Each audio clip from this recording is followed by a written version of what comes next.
Hello? Trying to let you know 사인을 보내 시그널 보내 I must let you know 사인을 보내 시그널 보내 사인을 보내 시그널 보내 사인을 보내 시그널 보내 사인을 보내 시그널 보내 I must let you know 사인을 보내 시그널 보내 근데 전혀 안 통해 눈빛을 보내 눈치를 주네 근데 못 알아듣네 답답해서 미치겠다 정말 왜 그런지 모르겠다 정말 다시 한번 힘을 냈어 사인을 보내 시그널 보내 눈짓도 손짓도 어떤 표정도 소용이 없네 하나도 안 통해 눈치도 구치도 전혀 없나봐 더 이상 어떻게 내 맘을 표현해 언제부턴가 난 네가 좋아 지기 싫다했어 바보야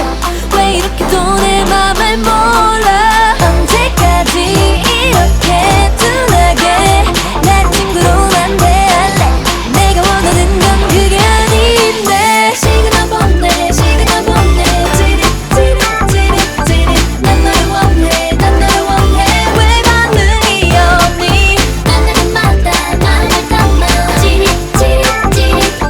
기다리잖아 다 보이잖아 왜 알지 못하니 Trying to let you know 사인을 보내 시그널 보내 I must let you know 사인을 보내 시그널 보내 널 보며 웃으면 알아채야지 오늘만 몇 번째 널 보며 웃는데 말을 걸면 느껴야지 계속 네 곁에 머물러 있는데 언제부턴가 난 네가 좋아 지기 싫다했어 바보야 왜 이렇게도 내 맘을 몰라 언제까지 이렇게 둔하게 날 친구로만 대할래 내가 원하는 건 그게 아닌데 시그널 보내 시그널 보내 찌릿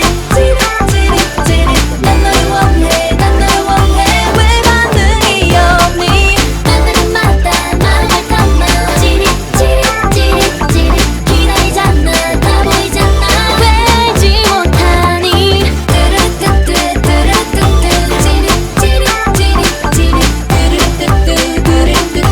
왜 반응이 없니 왜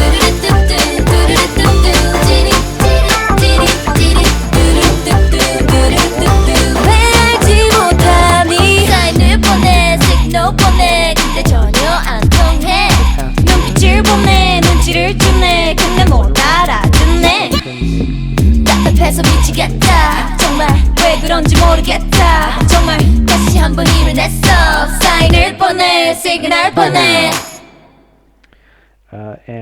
Water is going to spread along all paths of equal length to a terrain depression. And it will spread along all paths of equal length, even if they reach the same terrain depression.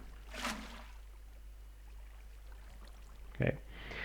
Now, this search is actually relatively expensive as a check because the number of possible paths can be high.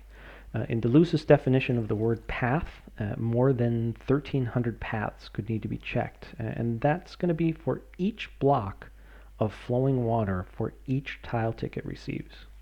To make matters worse, the search can actually force chunk loading if a checked path extends into an unloaded chunk. So over here is a fun little experiment. Alright, so far away I've got a little redstone clock, 5 redstone ticks on and 5 off, and its signal is output along this line of redstone here.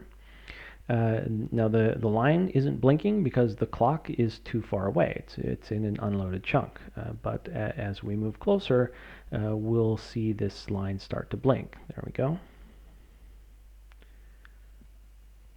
Okay, let's go a little faster here. It's pretty far away. Okay, now here's my clock. Nearby the clock, I have a dispenser set up to place a water source when it receives a redstone signal along this other independent line. There we go. Okay, simple enough. When the water is placed, as we just saw, it will be flowing water, and so in order to spread, it's going to search for terrain depressions when it receives its first tile tick.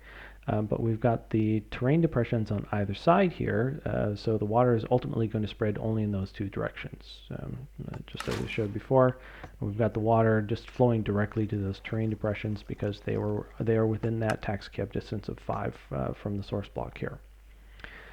Now, the wool here identifies a chunk boundary. The clock is in the chunk marked by the black wool, and the dispenser is in the chunk in the neighboring chunk marked by the white wool. From the point at which the water is placed, right here, there is exactly one block of the clock chunk in the search area. So 1, 2, 3, 4, and 5. Just this block is the only one that can be reached within a taxicab distance of 5 from the flowing source block. Okay, so note though that water is not actually going to spread along this path, and that's important. All right, let's go test.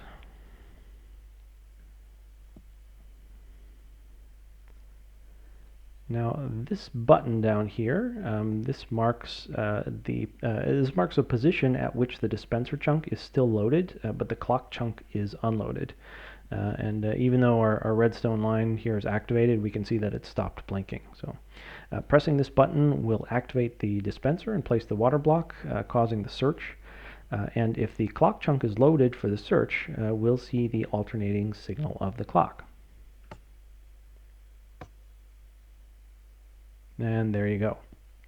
Okay, so just to double check. Okay, we can see the water there. All right, the water has spread just as expected to the sides and not actually into the clock chunk. Now, if the dispenser had been placed one block further back, with the search area completely outside the clock chunk, we wouldn't have seen the signal of the clock. And this demonstrates two things. The first is that merely the search for the terrain depressions can forcibly load chunks. It wasn't the water that was spreading that caused the clock chunk to be loaded, just the search.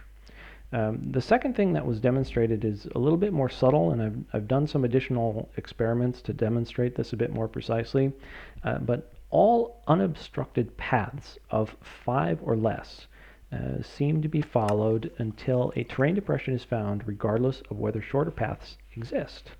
So a terrain depression here, or an obstruction here, would short-circuit the search along all paths that start with this block. In that case, the clock chunk wouldn't be loaded because the search wouldn't actually be able to reach the clock chunk. But since the path is clear of both terrain depressions and obstructions, it's followed into the unloaded chunk, regardless of the fact that water will not actually spread along this path. And that's because shorter paths to terrain depressions exist. My guess is that there's probably room for improving the performance of the game code here. We're checking a whole bunch of paths that the water can't possibly spread along. And remember that this search is going to be performed for each block of flowing water for each tile tick it receives. So it can be pretty expensive, and we're doing a lot of those checks that are just unnecessary. Okay. Now, if the search discovers no terrain depressions, the water will flow into all adjacent blocks to the side that don't obstruct liquid. So all 4 of these blocks here. When each of the blocks of newly spread water receives a tile tick, the same search is going to be performed. So it's kind of recursive that way. The taxicab distance of 5 is still going to be used for the search, regardless of the fact that the data value of the spreading water here, the newly spread water, is going to be 1 greater than the data value of the water from which it spreads. And this means that a block of spreading water with a data value greater than 2 can attempt to spread directly towards a terrain depression that cannot be reached. So all of this water here, starting with this block, is attempting to flow directly to this terrain depression, but there's no way that the spreading water can reach it. So it looks a little bit weird. And that brings me to lava and the change that was the impetus for this series. Now, it used to be that lava in the overworld used the same taxicab distance of 5 blocks when searching for terrain depressions. This despite the fact that lava can spread only a distance of 4 blocks if you include the source block. So Minecraft issue 46034, I think it was filed about 2 years ago, and that was resolved for snapshot 15W49A by limiting the search to a taxicab distance of 3 blocks instead of 5, except in the nether where it's still 5 blocks, and that's why the nether rack extends out here a couple of extra blocks. Now, this diminishes but does not actually correct the idiosyncratic behavior. So let's check lava now. This is post snapshot 15W49A. And the lava right here is still spreading only towards a terrain depression that cannot be reached. And the same thing exists for water, as we saw just a moment ago. So I have no idea why Mojang only now decided that this was an issue worthy of tinkering in order to half address the relevant report. In my opinion, this was a bad decision because it modified a long-standing game mechanic really to no clear benefit.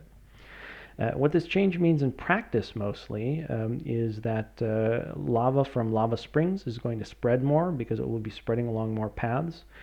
So expect larger lava falls in extreme hills, along with maybe some greater subsequent devastation, and some caves filled with greater amounts of spreading lava. Okay, and that is all for this video. In the next video, I will be finishing up the discussion of how liquids spread. More specifically, I will be talking about the 2 exceptions to the mechanics discussed in this video, and the flip side of liquid spreading, which is liquid dissipation. Thanks for watching, and if you have any questions or suggestions, please leave a note in the comments.